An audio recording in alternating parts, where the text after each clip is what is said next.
Allah Azza wa Jal, for example, commands in Quran in many places. One of them, for instance, "U'budu rabbakum." "U'budu rabbakum." Enslave yourself to your master.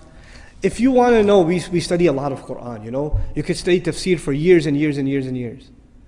And my teacher asked me actually, one time I was studying with him, and I'd been not years, I was studying Quran with him for like 6 months, and he asked me, give me the summary of the Quran, one sentence.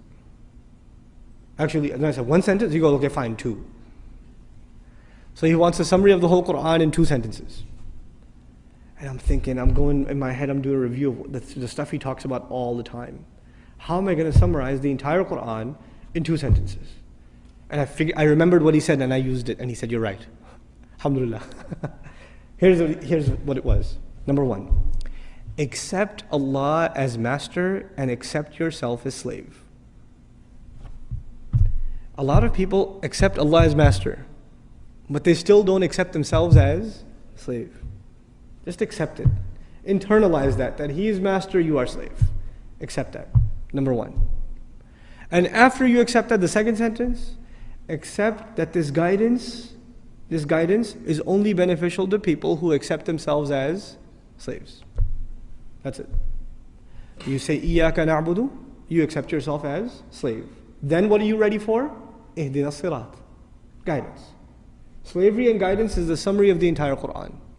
The Quran began with slavery, Iyaka na'budu.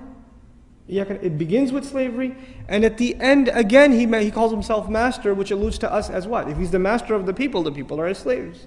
Ends with slavery. So this is the heart of the matter. A lot of people have no hard time accepting Allah as the creator. That's okay.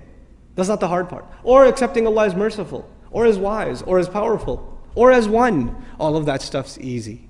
Because you know, if you accept Allah as one, there may not be any implications on you. Allah is one, that's nice, I'm still going to do what I'm going to do. Allah is really merciful, great. I still have my life. But if you say Allah is master, then what does that make me? That makes me slave. And to put it in very simple terms, the difference between a free person and a slave person is very simple. It's not a complicated subject. The difference between a free person and a slave person is a free person does whatever he or she wants. What does a slave do? A slave cannot do what he or she wants. If a slave did what he or she wanted, then they would be considered free. The only thing that makes them a slave is they do what the master wants.